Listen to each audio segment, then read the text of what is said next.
C'est encore avec de la joie d'être ensemble avec vous aujourd'hui. Nous sommes arrivés au moment d'être ensemble dans cet enseignement qui porte le numéro 14. Et aujourd'hui, nous allons bien écouter un enseignement, une explication concernant le Père Yahva, ce que les gens pensent de lui, ainsi que les paroles de la vérité concernant Yahushua, ainsi que le détournement des gens par les gens de cette vérité qui a causé un grand danger sur votre chemin et sur la planète Terre, bien évidemment. Et avant de discuter de ce titre qui dit que Jésus n'est pas du tout vrai, il vous rend pécheur et vous irez en enfer, vous serez perdu en enfer. Je vais d'abord vous expliquer, je vais vous donner beaucoup de preuves pour vous dire que vous allez être jeté en enfer si vous n'écoutez pas ce salut qu'on vous donne par amour en ce moment. Et donc, je remarque tout d'abord que notre enseignement sera assez lent pour aujourd'hui, mais ce qui est important, c'est que vous connaissez la vérité, car c'est important de dire que Jésus n'est pas du tout vrai, et Jésus n'est pas du tout vrai.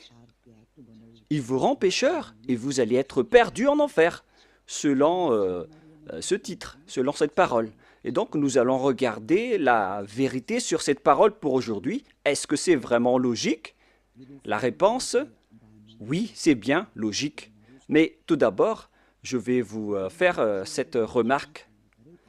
Plusieurs d'entre vous disent que nous sommes des diffamateurs. Nous n'aimons pas du tout Jésus. Tout d'abord, Élia n'a jamais fait de diffamation. Élia n'a fait que dire la vérité. Et si Élia dit la vérité, est-ce que vous allez le fauter? Si, par exemple, je vois une personne qui est en train de mourir et qui va être jetée en enfer, et j'ai les preuves pour vous le dire dans la vérité, et que c'est la vérité, et moi je vous dis que voilà la preuve que vous irez en enfer, et vous suivez les faux dieux. Est-ce que ça veut dire que Élia n'a pas d'amour? Est-ce que ça veut dire que Élia est un diffamateur? Est-ce que ça veut dire que Élia aime critiquer les gens? Même vous, vous connaissez bien que si quelqu'un est entre le danger de mort, vous allez sûrement hurler pour lui dire de revenir, car il risque la mort. C'est une réaction normale pour un humain. Et c'est une réaction normale pour Élia qui est en train de voir un esprit en train d'être jeté en enfer. Et c'est pourquoi Élia vous appelle. Je suis en train de vous voir en train d'être perdu, alors je vous appelle pour revenir. Car en vérité, c'est le diable qui détourne la vérité. Il cherche les moyens pour que vous n'écoutez pas la vérité. Et s'il trouve le moindre point pour rendre en colère les gens, il en profite pour vous rendre en colère. Voilà le plan du diable. Moi, je vous conseille d'écouter cette vérité. Au cas où ce sera la dernière heure de discussion entre nous. Et après, vous allez regretter, sinon. Aujourd'hui, l'enseignement va être assez lent. Alors écoutez bien, car je vais expliquer en détail les choses importantes pour que vous ne soyez plus trompés par ces faux dieux. Alors ne vous laissez plus être trompés. Ça suffit maintenant, ces 2000 ans où on vous a fait jeter en enfer. Ça suffit maintenant.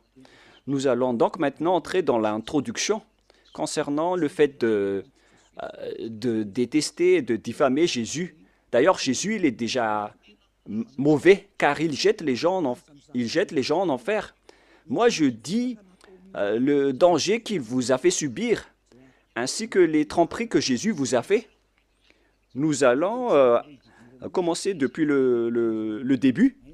D'abord, vous allez écrire 1 dans votre prise de notes d'enseignement.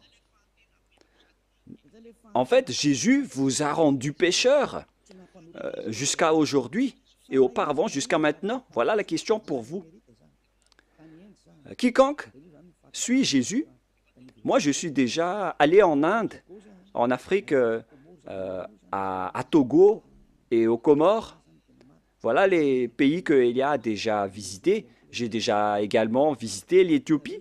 Voilà donc les régions euh, euh, que j'ai visitées et j'ai déjà discuté avec les habitants de ces pays. Mais chacun de ces pays, dans chacun de ces pays, que ce soit les musulmans ou les faux chrétiens, ils disent toujours qu'ils sont pécheurs, surtout ceux qui disent chrétiens, alors que ce sont des faux chrétiens. D'ailleurs, le nom chrétien n'est plus correct car le faux Dieu l'a déjà pris. Donc, le nom a déjà changé car ce terme porte déjà le nom du faux Dieu, donc ce n'est plus correct en parlant du Christ qui est le Messie. Alors, les suiveurs de Jésus ont tous déclaré être pécheurs. Et d'ailleurs, le siège des catholiques romaines, vous le connaissez déjà que c'est au Vatican. Pour les protestants, c'est en Angleterre. Maintenant, c'est devenu en Amérique, car l'Amérique, c'est un grand pays. Et tous ces pays déclarent, après discussion avec eux, on leur a dit qu'ils sont avec le faux Dieu. Il faut revenir vers l'original, mais les Américains ainsi que leurs troupes, ils exigent toujours que ceux qui suivent Jésus sont toujours pécheurs. Et l'ôtement du péché n'est pas du tout possible pour eux, car sur terre, on doit trébucher, et sous le ciel, on doit être trempé. Donc, tous les propos des habitants sur cette planète Terre, ils déclarent tous que tout le monde est pécheur. Alors que selon la Sainte Écriture, Dieu n'écoute pas les pécheurs. C'est dans Ésaïe 59, 1, 2. Nous allons le lire ensemble. Ésaïe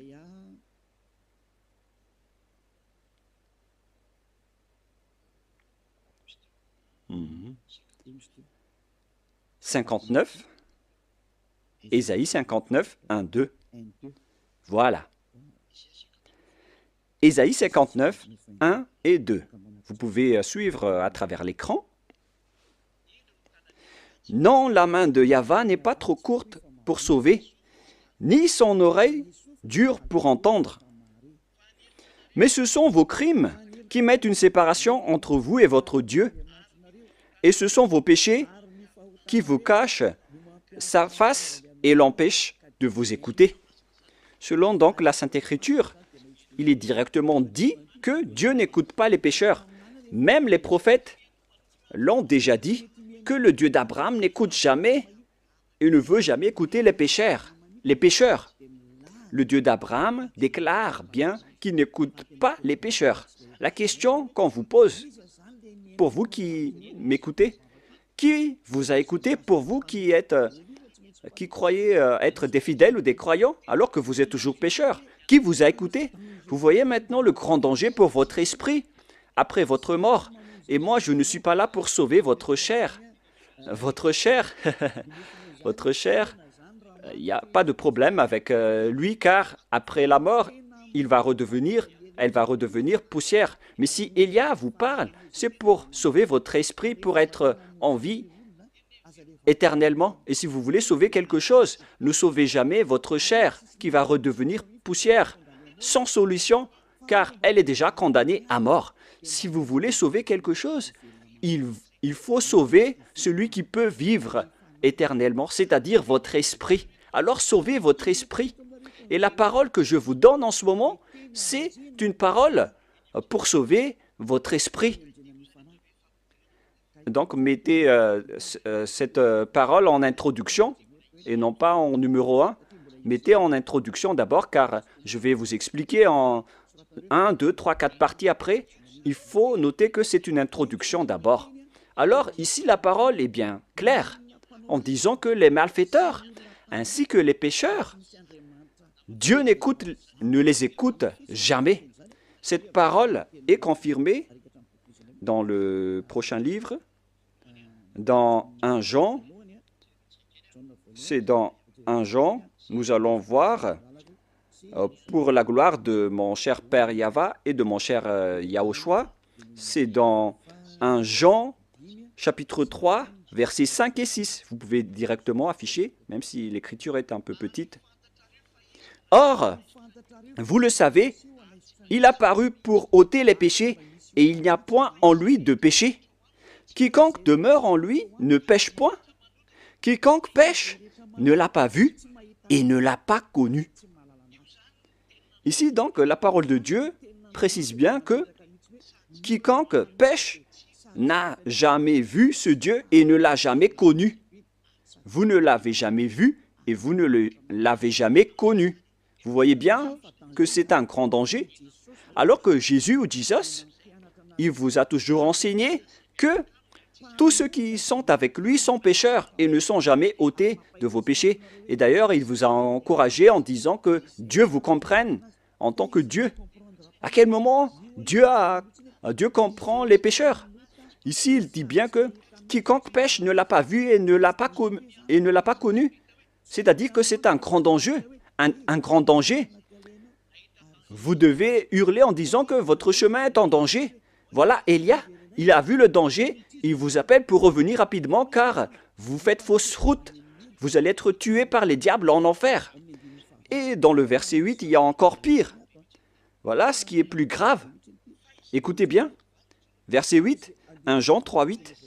Celui qui pêche est du diable, car le diable pêche dès le commencement. Vous voyez ainsi, les pécheurs, selon la Sainte Écriture juive, ils viennent du diable. Qui est alors le Dieu que vous avez adoré et qui vous a rendu pécheur? Voilà le danger pour vous. Vous devez être conscient. Vous qui êtes toujours pécheur, et vous insistez toujours à rester pécheur. Vous pleurez d'être des pécheurs non méritants. Vous cherchez toujours les moyens à rester grand pécheur, selon vos propos. Alors que la parole dit ici que ces genres de personnes viennent du diable. Alors, pourquoi pas Élia ne va pas se lever pour vous dire, en voyant ce grand danger, que Jésus ou Jesus vous fait subir? Pourquoi Élia ne va pas parler? Est-ce que Élia sera fautif en vous disant d'écouter cette parole?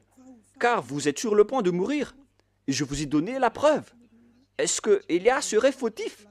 Si vous étiez à ma place, vous auriez dû hurler comme moi, en disant « Hé, ne faites pas ça, revenez vite !»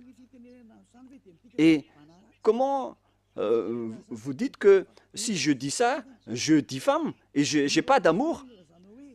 Comment vous osez classer ce genre de personne en une personne qui provoque la guerre? Non, non, non. Élia voit le danger pour une personne. Et si cette personne est toujours consciente, il faut toujours la sauver. Mais si elle n'est plus consciente, tant pis pour elle. Le rôle de Élia, c'est d'enseigner et de vous conseiller. Mais si vous choisissez de faire le plongeon en enfer, alors continuez votre chemin. Ça ne regarde que vous. On ne rentre plus en détail. Mais il y a encore beaucoup de gens qui cherchent le salut, y compris vous qui me regardez en ce moment. Plusieurs gens cherchent le salut et je vous souhaite d'être parmi ces personnes. C'est pourquoi je me tiens debout pour chercher les gens qui cherchent le salut, car on ne sait jamais. Peut-être, parfois et souvent, ce sont des gens qu'on ne pense pas du tout qui cherchent le salut. Alors, Élia vous conseille, ne mettez plus dans la tête que Élia est un diffamateur ou Élia fait ceci ou cela. Enlevez-vous cette mentalité du diable qui vous a fait boucher les oreilles pour que vous n'écoutez jamais la vérité. Une fois que Élia est là pour vous sauver, c'est Élia qui est arrivé parmi vous, ce que tout le monde entier a tant attendu, en disant que Élie va arriver. On parle de Élia, celui que vous voyez en ce moment. Il va sauver les gens pour revenir le cœur du Père Yahva vers les humains et faire revenir vos cœurs auprès du Père Yahva pour que vous ne péchez plus. La question se pose, si je détiens le pouvoir pour que vous ne péchez plus, quelle est ma faute? Répondez-moi. Quelle est la faute d'Élia à ce sujet? C'est le diable qui doit être en colère contre Élia. Ça, c'est logique. Si les diables sont en colère, ça c'est logique, car Élia sauve les gens pour qu'ils ne sont plus pécheurs.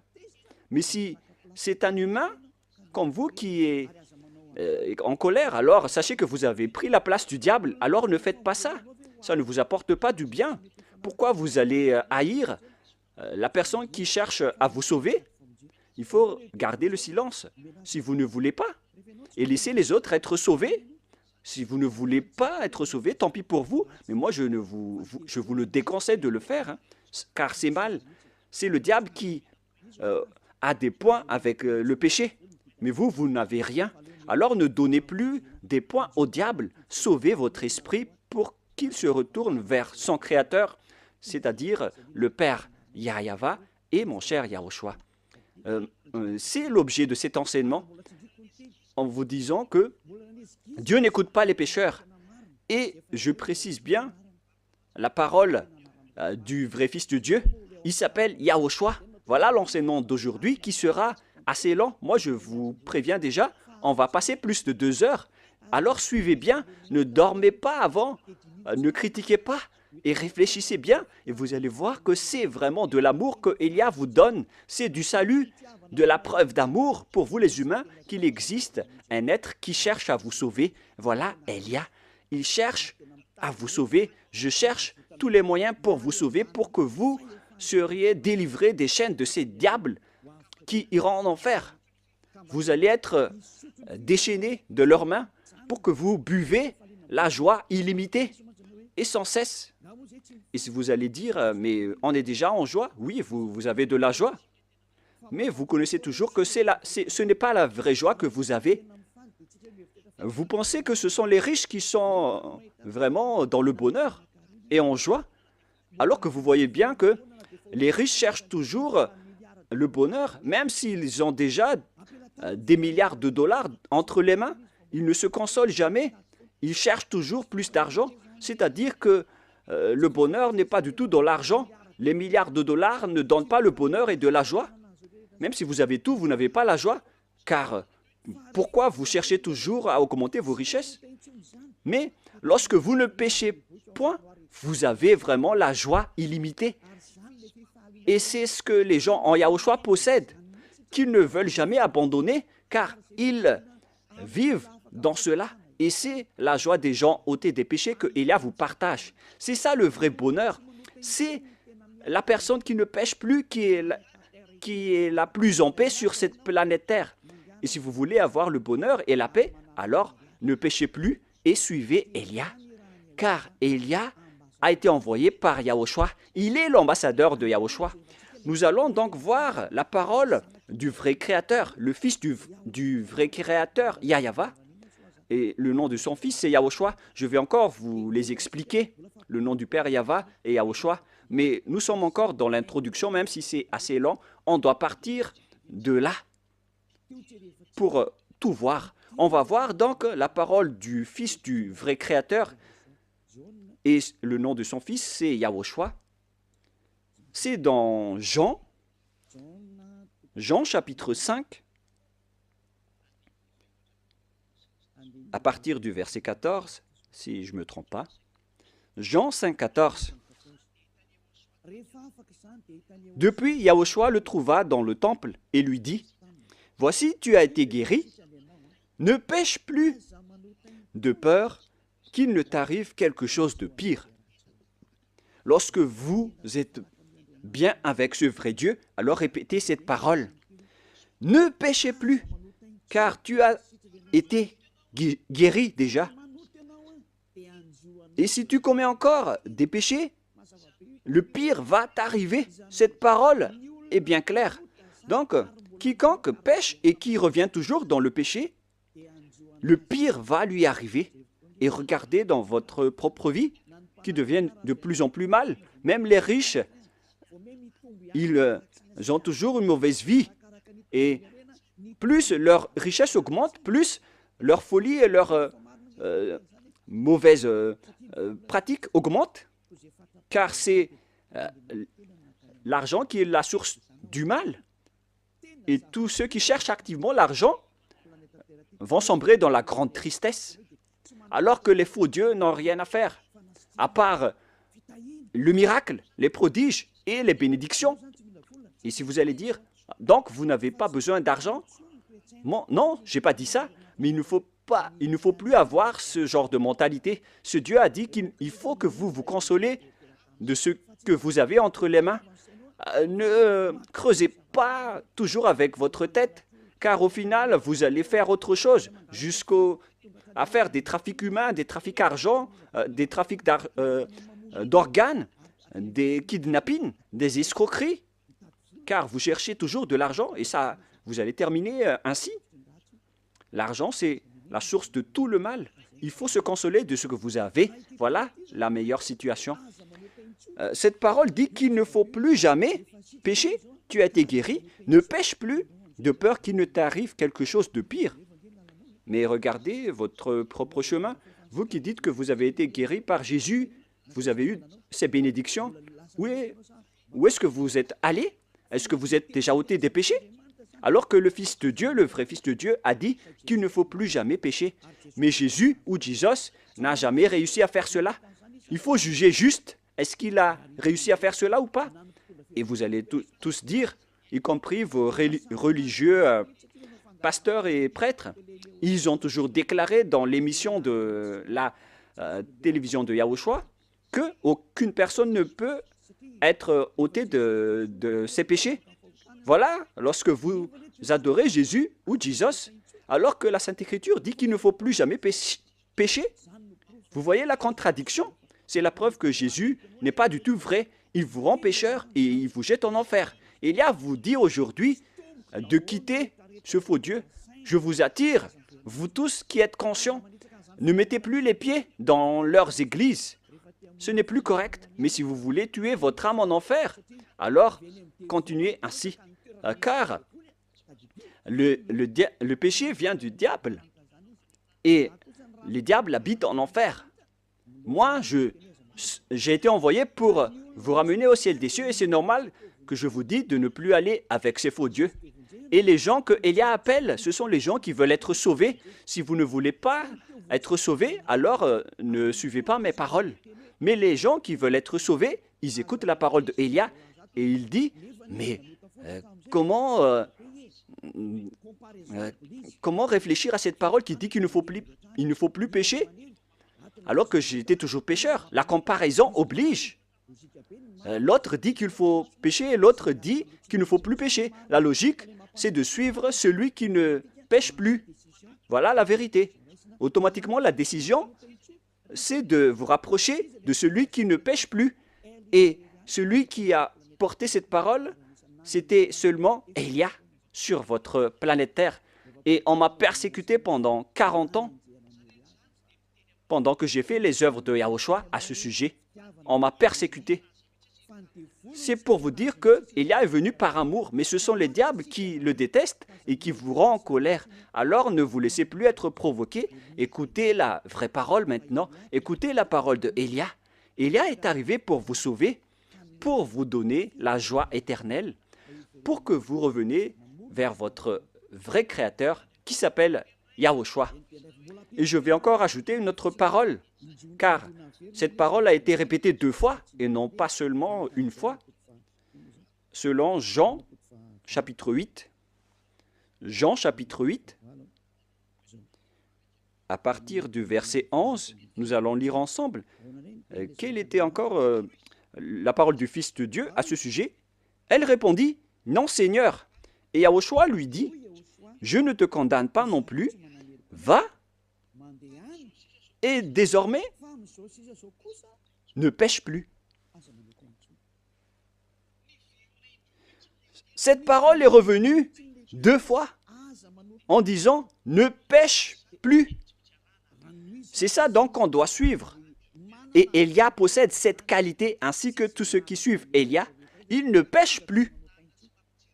C'est vraiment une chose qu'on désire.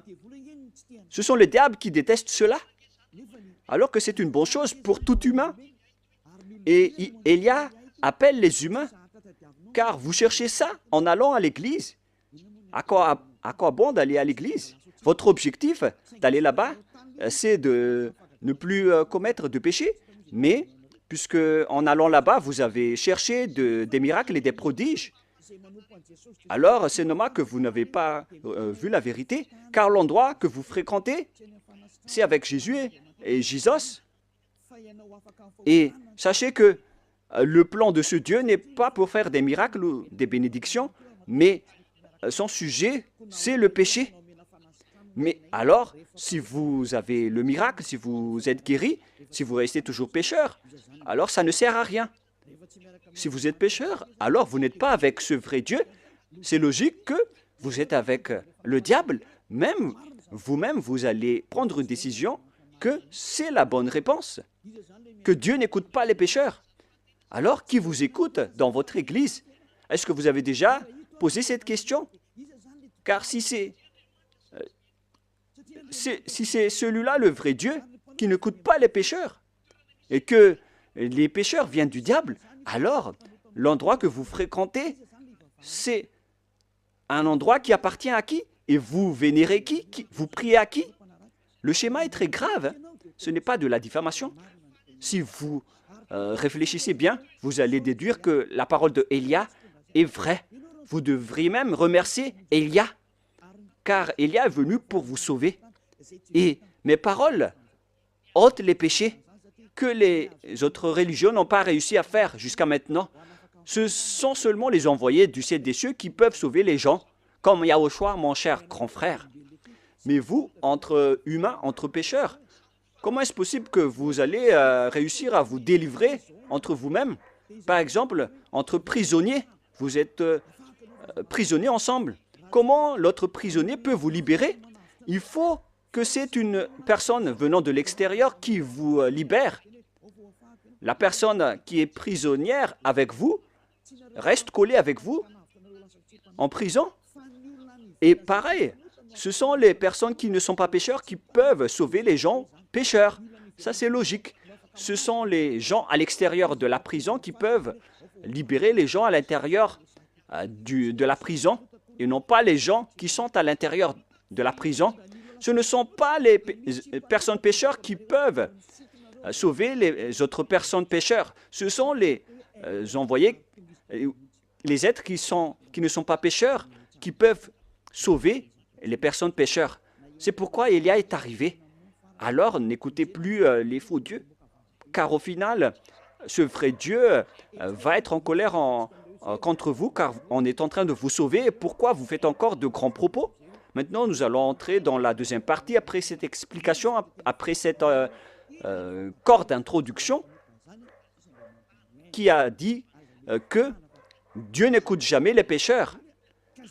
Les pécheurs viennent du diable. Et tout ce que vous faites en tant que pécheur vient du diable. Alors n'écoutez plus ces derniers, écoutez vraiment le vrai Dieu.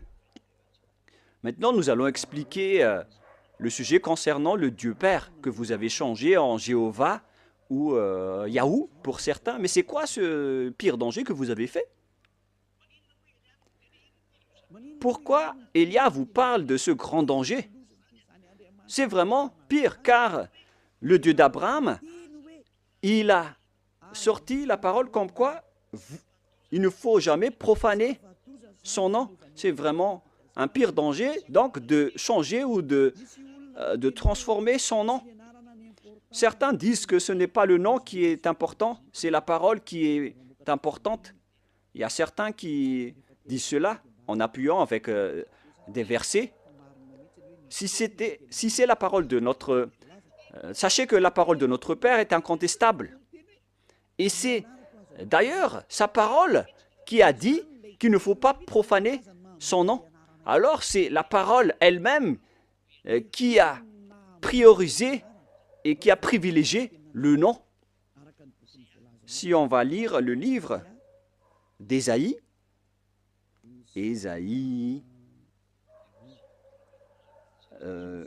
c'est dans le chapitre 48, 11, si je ne me trompe pas. Ah, où elle est passée? Voilà. Ésaïe 48, 11. Voilà la parole. Ésaïe 48, 11. Pour répondre aux gens qui ont dit que Le nom n'est pas important, c'est la parole qui est importante. Nous allons entrer dans tous ces sujets avec le sujet des 10 commandements, le sujet de Yahushua. Les gens aussi parlent de Elia. C'est pourquoi on va parler de tous ces sujets. C'est pourquoi notre enseignement va être lent. On va passer plus de 2 heures, même en 3 heures. Et si vous allez dire pourquoi on ne va pas écouter jusqu'à cette durée, mais wow, les esprits qui ont soif d'être sauvés, ils écoutent la parole de Elia. C'est vraiment merveilleux d'écouter la parole de Elia. Hein. Et vous allez voir que c'est vraiment de la joie de voir Elia, car Elia va emmener des gens pour être sauvés au ciel des cieux. Cet objectif est vraiment magnifique. Le fait de vous emmener au ciel des cieux et de vous enlever de la chaîne des diables, ainsi que des péchés, car ni les prêtres ni les pasteurs n'ont pas réussi à ôter les gens de leurs péchés. C'est Élia seulement qui a réussi à le faire. Et tous ceux qui sont avec Élia sont vraiment et complètement libérés, car Élia a vraiment été envoyé par le Dieu d'Abraham, qui s'appelle Yahweh. On revient à la parole. C'est par l'amour de moi, pour l'amour de moi, je veux agir. Car comment mon nom serait-il profané? Vous voyez que le nom est important. Il ne faut pas profaner son nom. Alors il faut restituer son nom. Je ne donnerai pas ma gloire aux autres. Donc si vous avez changé son nom en Jéhovah ou Allah par exemple, déjà son nom a été changé. Donc vous êtes en train de donner gloire aux autres dieux. Que ce soit Jéhovah ou Allah. Voilà donc le nom des dieux des autres. Alors qu'il dit bien que il ne faut pas profaner mon nom et je ne donnerai pas ma gloire aux autres. Il faut alors restituer son vrai nom. Il s'agit de sa parole. Mais les religieux étranges, bizarres, ont dit que ce n'est pas le nom qui est important, c'est la parole qui est importante. Alors que ici, c'est la parole elle-même qui précise que le nom est important pour le Dieu d'Abraham. Il ne faut pas toucher à mon nom, les gens, selon le Père Yahweh. Mais si vous voulez me déclarer la guerre, alors faites-le. Il dit ici qu'il ne faut pas profaner mon nom. Hélas, on a profané mon nom. Et tous ceux qui changent le Père Yahweh le rend en colère. Si vous voulez le rendre en colère, alors changez son nom. Si vous ne voulez pas lui donner gloire, alors changez son nom. Et il va être en guerre contre vous, car déjà, Élia vous enseigne déjà la vérité. La loi que nous voyons ici est claire. Il ne faut jamais changer son nom. Dieu est vraiment exigeant avec son nom. Il ne faut pas profaner son nom. Lorsque vous changez son nom, c'est-à-dire qu'en même temps, vous profanez son nom en changeant en nom d'autres dieux et vous donnez sa gloire aux autres. Au lieu d'appeler Yahweh, vous avez appelé Jéhovah ou Allah. Ce n'est pas du tout correct. Je vais vous donner la preuve. Pour vous qui dites que, pourquoi vous dites que notre Dieu est faux? Qui est le vrai Dieu selon vous? Vous devez lire dans votre Bible, dans la préambule, dans la Bible catholique romaine, dans la préambule, dans l'introduction, il est écrit que la Bible, l'Ancien Testament ainsi que le Nouveau Testament a été traduit depuis la langue hébreu ancienne ou moderne. C'est-à-dire que si vous voulez regarder la Sainte Écriture, il faut regarder à travers dans la langue ancienne hébreu ou juif. Donc, puisque la langue hébreu appartient aux juifs, alors il ne faut pas que ce sont les Français qui maîtrisent le malgache plus que les malgaches en disant que les meilleurs en malgache, ce sont les Français, ou les meilleurs en français, ce sont les Anglais. Ce n'est pas logique. Il faut que ce sont les propriétaires de la langue qui prouvent quel est le nom de leur Dieu. C'est pourquoi on doit regarder le Sefer Torah. Et le Dieu d'Abraham, c'est le Dieu d'Abraham, est donc le Dieu d'Hébreu, car Abraham est un Hébreu. Nous allons d'ailleurs rechercher ce verset. Voilà. C'est dans Genèse 14, 13. Vous pouvez directement afficher.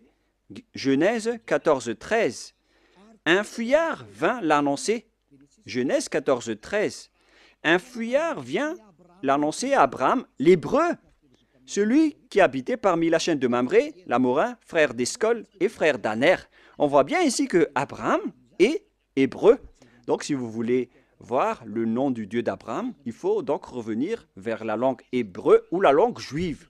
C'est vraiment logique, après cette parole, de sortir et de lire le livre hébreu, le livre juif, qu'on appelle le Sefer Torah.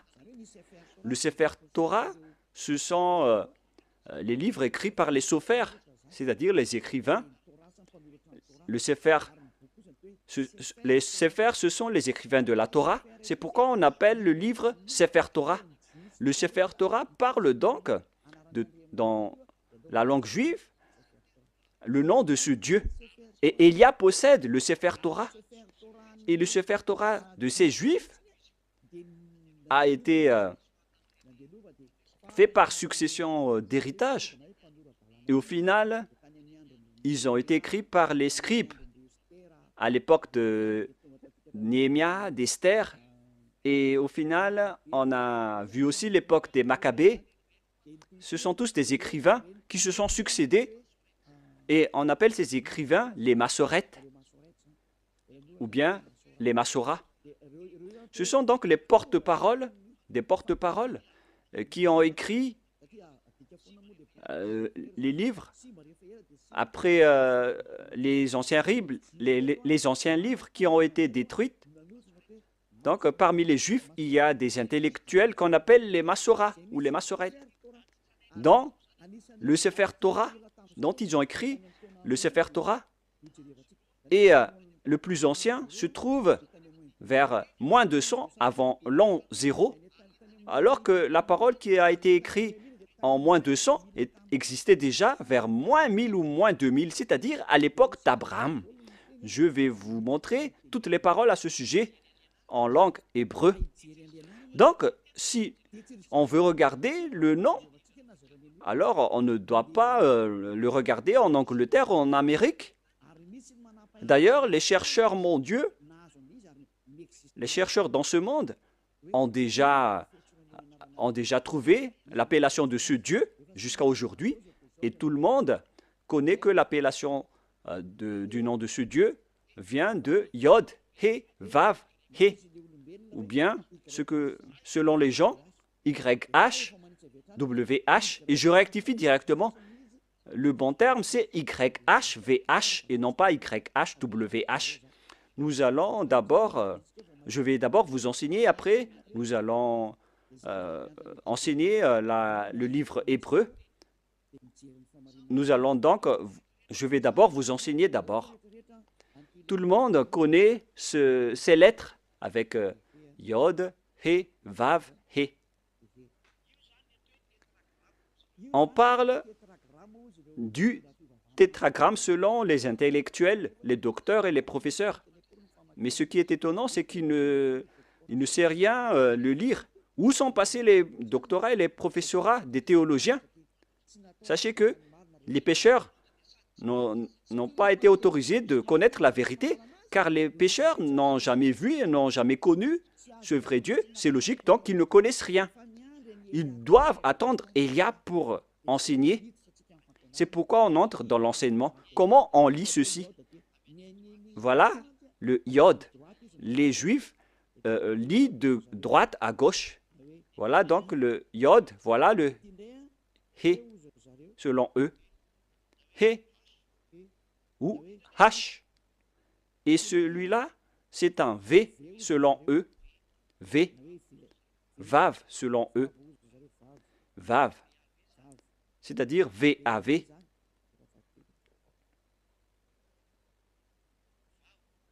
Vav. Et voilà le He qu'on a déjà vu, ou H. c'est ce qui donne le mot. Et si on va lire de droite à gauche, et moi je vais répéter maintenant, Yod, He, Vav, He. Comment on lit ceci? Et certains disent, comment on lit ceci? Voilà la question. Et les gens disent qu'on ne peut pas le lire, personne ne peut le lire. Non, non, non. Il y a vraiment une appellation correcte à ce sujet.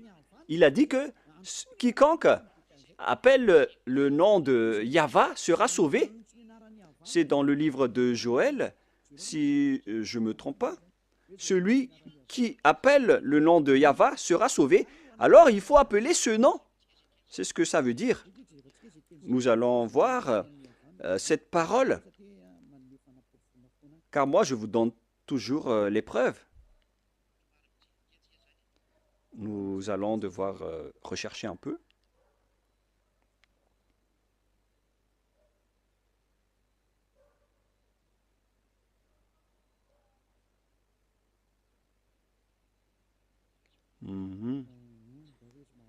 Je vais d'abord rechercher cette parole rapidement.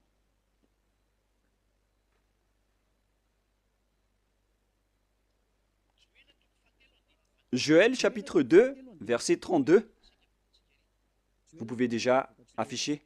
Joël 2, 32. Alors quiconque invoquera le nom de Yahva sera sauvé. Donc, il faut appeler ce nom. Cette parole est claire. Quiconque invoque son nom sera sauvé. Et pour certains ceux qui disent que personne ne peut appeler son nom, c'est faux. Vous voyez la contradiction avec la parole? Ils ont caché la vérité et ils ont caché le nom pour que les gens appellent toujours Jéhovah ou Allah, pour qu'ils n'appellent jamais le vrai Dieu. Voilà le plan du diable pour détruire les gens. Vous méritez d'être sauvés et accepter d'être sauvés. Vous voyez maintenant que ils contredisent toute la vérité. Alors que pourquoi vous appelez Allah ou Jéhovah? C'est-à-dire qu'on peut invoquer le nom de Dieu. Et voilà la vérité. On peut invoquer le nom de Dieu, mais puisque vous avez changé le nom original, donc c'est normal que vous êtes resté dans le péché. C'est normal aussi que Élia est revenu pour faire revenir le nom original. Et c'est le vrai nom que Élia a restitué. Élia est arrivé pour vous sauver. Revenez vers la vérité. Nous voyons donc qu'on doit l'invoquer. Et, excusez-moi,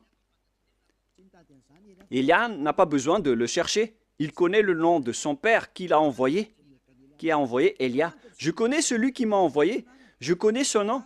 Je n'ai pas besoin de chercher son nom, car je connais le nom de celui qui m'a envoyé. Mais là, je suis en train de vous donner la preuve dans votre livre. Le prophète Moshe l'a déjà écrit, et je vais donc vous le donner. Nous voyons ici maintenant, nous allons voir maintenant le livre hébreu, le livre juif, qu'on appelle le Sefer Torah. J'espère que l'image sera assez grande pour bien vous montrer. Voilà le Sefer Torah, écrit par les Massorètes ou les Massorats. Voilà. Au coin, on voit le terme hébreu massorétique texte. C'est-à-dire que ce sont ces massorètes qui ont sorti l'enseignement et le livre. Ce sont des intellectuels, ce sont des coordonnateurs, y compris Ezra, Néhémia, vers l'ancienne époque, vers moins 400. Et après, ils ont été succédés par les autres. On parle de date approximative. Ce n'est pas précisé. Et après, il y avait aussi les écrivains qu'on appelait les Maccabées. Mais la parole que je vais vous donner, ce sont la parole des Massorètes que nous allons lire dans Exode ou Shemot en hébreu. Shemot chapitre 15, verset 2. Voilà, nous avons la version française. Et l'hébreu va sortir après. Shemot, chapitre 15, versets 2 et 3. Pour vous qui possédez le livre hébreu ou la livre hébreu, vous pouvez lire celle-ci. Exode 15, 2 et 3. Voilà la langue hébreu qu'on voit ici. Nous allons un peu traîner dans cette partie, mais ce n'est pas grave car c'est le bon départ. Et voilà le rôle de Elia, il va restituer le nom avec cette base. Voilà donc l'écriture en griffe, en violet. Voilà. Avziv, Vzimrat, Ya. Voilà donc la translittération en jaune. Avziv, Vzimrat, Ya, Valim, Ishwa, Vajim, Valveu, Varum, Menu. Voilà la lecture en langue hébreu. Pour vous qui lisez en hébreu, la traduction est à côté. Je répète bien. Aziv, Vzimrat, Ya, Valish, Lin, Yash, Elu, El, Avi, Varum, Enu. Voilà donc la lecture en hébreu. Et nous voyons l'expression Ya. Voilà le nom du Dieu hébreu. Ya. Le voilà. Et nous allons voir la lecture selon eux. On l'appelle, on le prononce Ya. Y-A-H. Voilà, si vous voulez bien regarder. On le prononce Y-A-H. On va l'agrandir un peu. Je vais cliquer et ça donne Ya. Yod, He. On le prononce Ya. C'est pourquoi, lorsque nous sommes revenus vers l'original, vous voyez bien que Yod et He se prononcent Ya. Et nous allons revenir vers l'original pour dire Avzi, Vzimrat, Ya. Voilà. Et si on le lit, il y a la version anglaise qui dit que c'est Ya qui est ma force et le sujet de mes louanges. C'est lui qui m'a sauvé. C'est lui donc qui m'a sauvé. Pour ceux qui connaissent l'anglais, ce n'est pas grave. Je vais le traduire à mon niveau, mais ce n'est pas loin. Mais ce qu'on voit ici, c'est que la bonne prononciation de Yod et He, c'est Ya. Souvenez-vous bien de cela. Lorsque vous voyez les formes Yod et He, comme ici au milieu, et je vais cliquer, et il va sortir ici. Lorsque nous voyons la forme Yod et He, que je vais d'ailleurs capturer en photo pour qu'on les enseigne en particulier, puisqu'on va continuer à traîner un peu dans cette partie. Donc, voilà, je peux bien vous expliquer. Voilà. Et lorsque si nous allons prendre cette image, voilà le Yod et voilà le He. Le voilà. Voilà le Yod ou Y. On va écrire en rouge Y. Et voilà le He. Ou bien le H. C'est le H. Lorsqu'on a rassemblé la prononciation de Yod et He, ça donne I, A, H ou Ya. C'est-à-dire, lorsqu'on lit, ça donne le mot et l'écriture Ya. Oh, c'est devenu trop rouge. Ya. Voilà. Et c'est Ya qui est devenu la bonne prononciation au final. Donc, souvenez-vous bien que lorsque vous voyez les formes Yod et He, alors la prononciation c'est Ya. Il ne faut plus chercher loin. On le lit directement Ya. Et comment on lit maintenant le Yod, He, Vav, He? Comment on prononce ce mot? On va le faire petit à petit. Nous allons entrer maintenant dans la leçon suivante. Yod. Où elle est passée déjà? on doit regarder à la fin. Voilà. Nous allons revenir un peu avec la parole. Ah, ça a un peu bugué. Nous allons entrer dans la troisième partie pour voir le nom du vrai Dieu.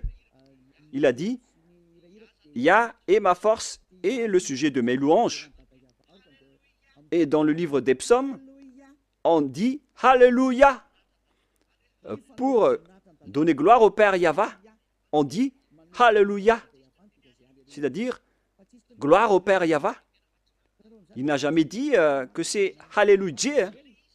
Vous voyez vraiment la grosse erreur des humains.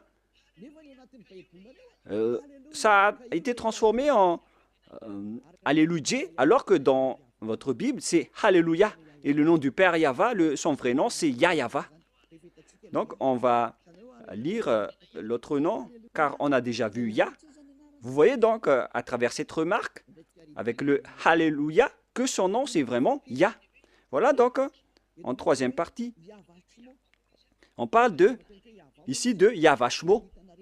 Je vous le dis directement, mais ici, vous voyez d'abord Yod, He. Voilà. Et même les sens ont tous été changés. C'est pourquoi on est là pour les rétablir à la normale. Après les fausses translittérations, ils ont créé le nom de Jéhovah ou Yehovah, alors que ça n'existe pas du tout, cette prononciation. Alors, quelle est la bonne translittération? Voilà donc les mauvaises translittérations à cause des changements des humains. Ils ont changé carrément.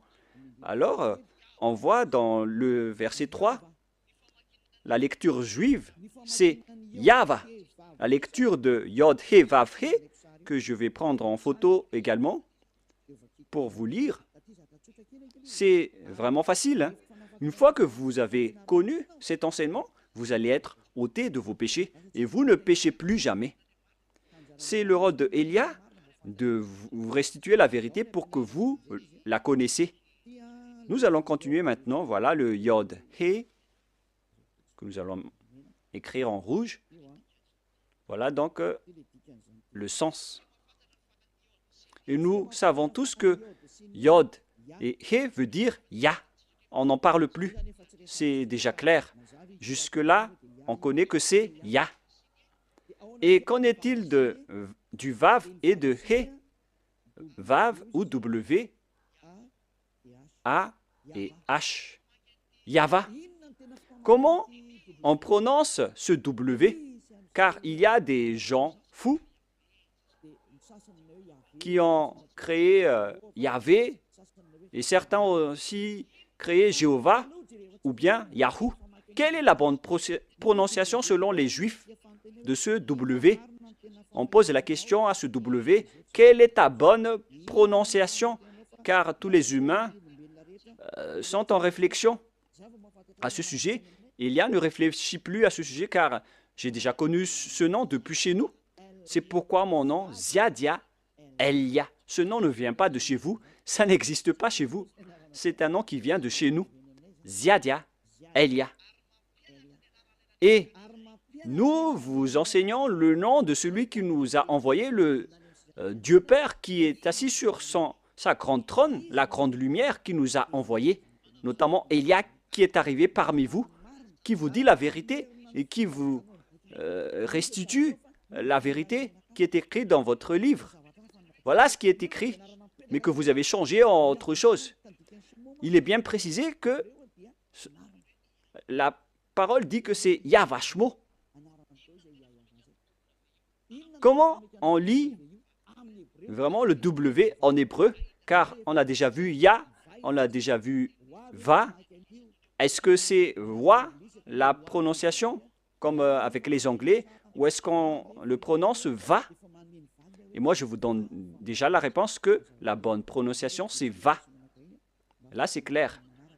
Nous allons enchaîner avec cette prochaine leçon. Pourquoi Elia exige que le nom doit être Yahva? C'est vraiment son appellation. au ciel des cieux. Et c'est pourquoi les gens sont ôtés des péchés après avoir invoqué le nom de Yahva. Et quiconque invoque le nom de Yahva sera sauvé et sera ôté des péchés après le baptême en Yahushua. Nous allons encore en parler après. Et voilà, donc, la parole est claire. Avec la prononciation de ce W, nous allons maintenant voir la bonne prononciation de ce W en langue hébreu. Et nous allons le voir dans Wikipédia, qui regroupe plusieurs intellectuels partout dans le monde. Moi, je précise bien que Elia connaît déjà que la prononciation de ce nom, c'est Yahva, depuis chez nous. Alors que vous aussi, les intellectuels sur Terre, vous connaissez aussi l'appellation. Donc, il faut regarder avec les propriétaires de la parole. Il ne faut pas que ce soit vous, les Malagasy, les Français ou les Anglais, qui va faire sortir la parole. Il ne faut pas faire ce mauvaise aventure. Il faut revenir avec les propriétaires de la langue. Allons-y alors.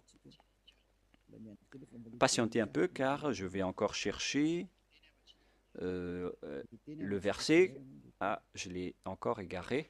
Voilà. Patientez un peu car je vais regarder le verset. Et les techniciens, vous pouvez directement afficher après pour que ça soit magnifique. Voilà, vous pouvez afficher maintenant. Je l'ai retrouvé. Il s'agit donc d'une autre déclaration qui dit que, selon Wikipédia, d'après wikipedia.org, que vous voyez ici, wikipedia.org, une plateforme qui regroupe tous les intellectuels partout dans le monde concernant les alphabets hébreux. On ne va pas parler anglais, on va faire sortir la parole, on va montrer la parole. Selon eux, le script type veut dire, on l'a vu, vers la période moins 200 à moins 100 avant Yahushua jusqu'à présent. C'est-à-dire, ça a débuté depuis moins 200 jusqu'à moins 100, jusqu'à aujourd'hui. C'est-à-dire que c'est parti de l'ancienne époque. Si je ne me trompe pas, où elle est passée déjà? C'était vers le 10th century. C'était il y a bien longtemps.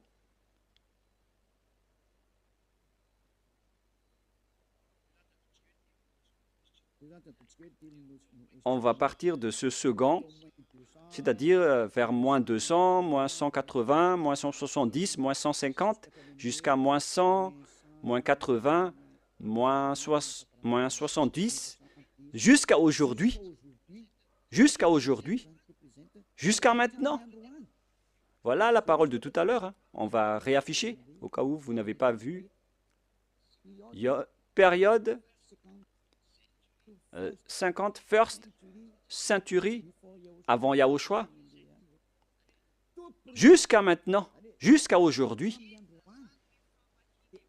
Quelle est alors la lecture hébreu de la lettre W?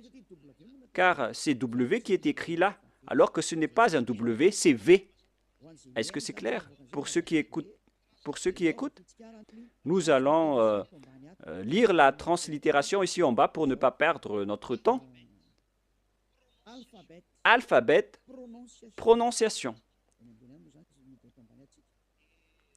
Et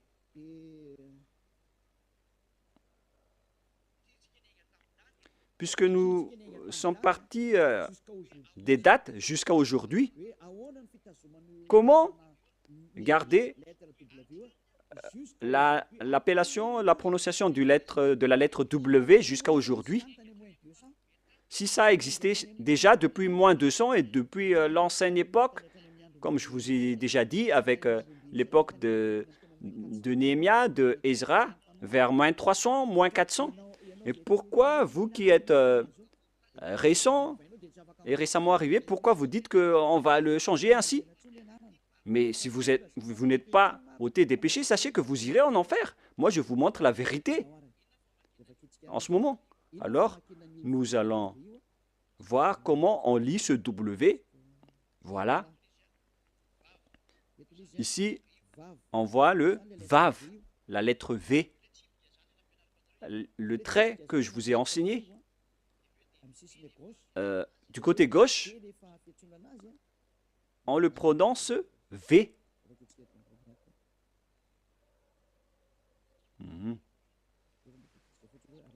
Nous allons lire jusqu'à la fin pour avoir le bonne expression.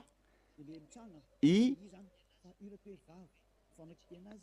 Et voilà le Vav, V-A-V. Je peux bouger maintenant? Je peux le bouger? On voit que c'est le Vav, comme si vous fermez la bouche. Vav. Comment on lit ceci? V comme vogue, c'est-à-dire V comme, comment on prononce vogue.